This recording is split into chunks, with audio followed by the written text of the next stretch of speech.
Last week, Sony unveiled the 20 PlayStation games that would be on the PlayStation Classic, to my chagrin. I talked about it a little bit on the JRPG Weekly Update last week, but that kind of raises the question, if these were not very good games, if these were underwhelming, what should Sony have included on the PlayStation Classic?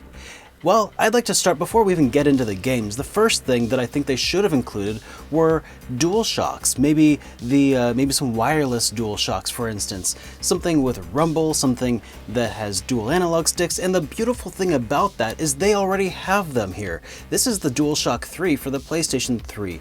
Sony has the molds for these. They can make these pretty easily at this point. We're going to need that because we're going to talk about some of the really good games that are coming out, or that should be coming out, on the PlayStation Classic. And the very first game that came to my mind when I saw this list that should have been on there, it's the most obvious game in the world that Sony should have put on there, and that was The Legend of Dragoon.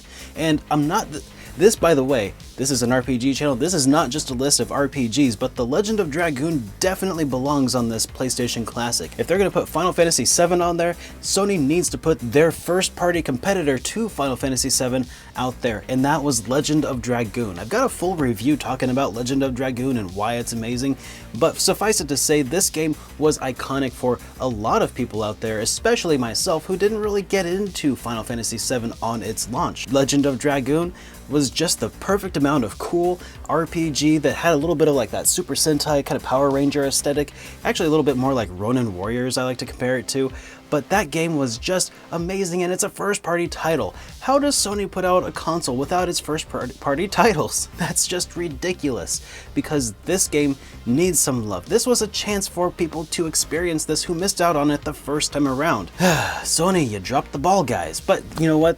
You dropped the ball in 20 different ways, because the next thing on this list is what you really desperately needed, which was rare titles. Talking about, games that are just hard to come across in the wild these days. Talking about Megaman Legends, the Misadventures of Tronn Bonn. Again, I will get to some non-RPGs eventually, but you know what, guys? The PlayStation Classic should have a lot of RPGs, because I don't know if many of you guys know this, but at the time that the PlayStation came out, RPGs were a pretty big deal. And one of the really cool things that the Nintendo Classics did when they brought over games were they brought over games that never got released in the United States.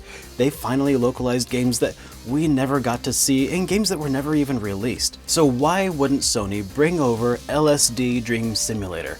This game is super expensive, and it's also highly sought after, and it's a Japanese exclusive game. It fits all the bills, it ticks all the little check boxes. This is something that should have been a no-brainer, but they didn't do it.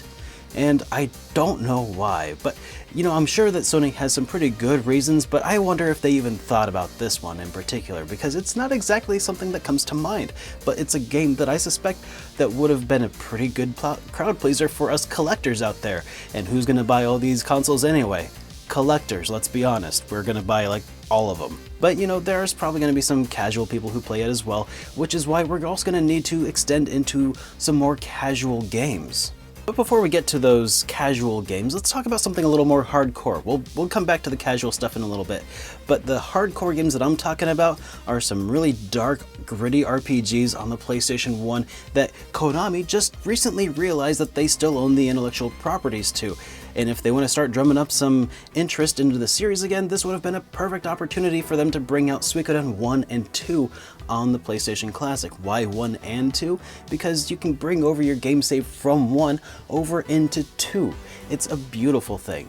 And it's something that they could have done with the PlayStation Classic really easily, and those games are also not cheap. Suikoden 2 is in particular like a $200 game. Wow. But if you could pick it up for $100 on the PlayStation Classic, or honestly, you can get it for $5 on the PlayStation Network, and at this point you probably should, but it would have been really nice to be able to just get it all in one nice little package. And that is supremely disappointing, Sony. And as strange as it is that Konami remembered the Suikoden franchise, it seems like Square Enix kind of forgot recently about an entire game. On the Nintendo Switch, they're bringing out Final Fantasy VII, 9, and 10, but not 8. So this would be a perfect opportunity for them to rectify this situation by bringing Final Fantasy VIII over onto the PlayStation Classic and give us an opportunity to play Final Fantasy VIII in HD on a new console. But they didn't do that. They should have. You know, it'd be kind of strange to have Final Fantasy VII and VIII and not bring over 9, so let's go ahead and round out the series with a nice round number, 3. They should bring out Final Fantasy VII, 8, and 9 on the PlayStation Classic. Those were what should have been there. They were console sellers then, they could be console sellers now. And while we're still kind of on the topic of Konami, we should mention that they did. Even though I don't really like them as a company now, back then they were an amazing company and they made some amazing games. Talking about Castlevania Symphony of the Night should have been on the PlayStation Classic. There's absolutely no reason for them not to have had it over on the PlayStation Classic, guys. This game was groundbreaking. It basically helped create the Metroidvania whole genre that we talk about today. This game has RPG mechanics, but it's also a platformer. It's also just like exploring a giant castle. It's just amazing. Whole lot of undead to kill. Obviously, you guys know a little bit about this game, or I suspect that you probably do. I don't need to give you a review of the game. In fact, I probably couldn't because I haven't actually finished the game, but what I've played of it has always really got me inspired to play more of it and really excited to actually dig into it at some point. And what's really interesting is that the PlayStation Classic in Japan actually got a lot of JRPGs that we didn't get, including a bunch of Arc the Lad games. But we actually got the Arc the Lad games here in the States. The Arc the Lad collection was released in the United States by Working Designs, or localized by Working Designs. If the games were good enough for Japan, why weren't the games good enough for America? I know that's a lot of games to be putting on this list, a lot of RPGs in fact, but that's what was awesome about this time, especially for me. You guys know I'm a very much a JRPG oriented person, but this is something that I think, yeah, it was weird for them to put it on the Japanese version and not bring it stateside. But you really want to know what's been missing from this list this entire time I've been talking? That's been Capcom. Capcom had some amazing games on the PlayStation, including some of the best pixel art that we've ever seen in the history of gaming. Specifically talking about Breath of Fire 4. Breath of Fire 4, I did a review on it a long while back, and while I stand by what I said about the pacing of the game being a problem for me in particular, the game was beautiful and it was sublime to play. It was a really great game that really should have been on the Classic. We can't just fill this console with nothing but RPGs. Much as I would like to do, it wouldn't really sell as well in today's day and age. So what instead we should probably do is add one of the games that I spent the most time on. I think you guys probably did as well if you're as old as I am, and that was Tony Hawk's Pro Skater. This needs to be on the PlayStation Classic. This should have been on there from the start. It should have been at the top of the list. Tony Hawk's Pro Skater 1 and 2 and 3. Maybe you don't have to include them all, but you should at least include the best of them, Tony Hawk's Pro Skater 3. Or 2. Or even 1 or 4. Honestly, just any of them should suffice.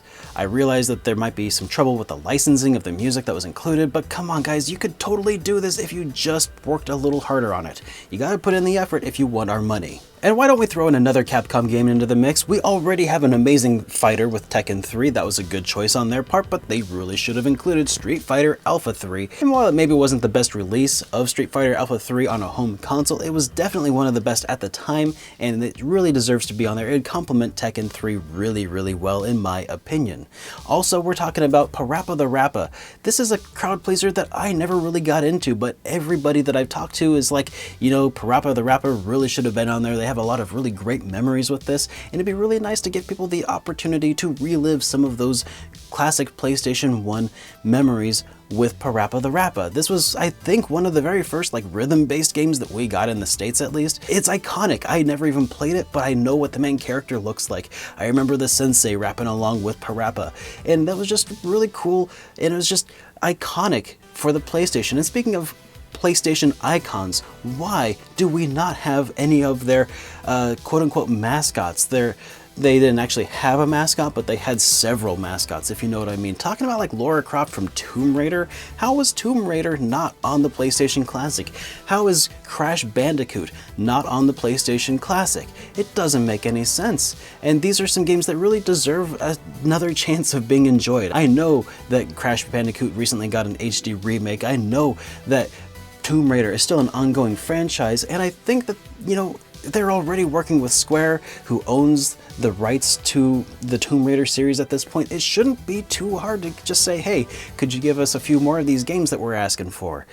this would have really just rounded out the whole console, had a lot of the must-plays of the era.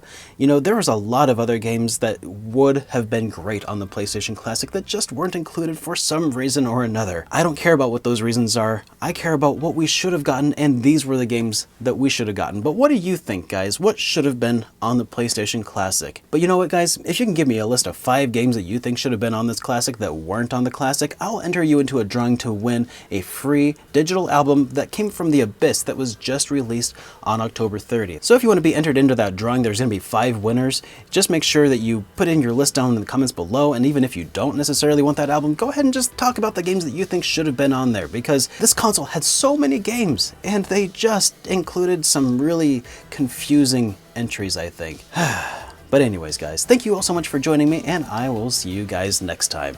Have a good day, everyone.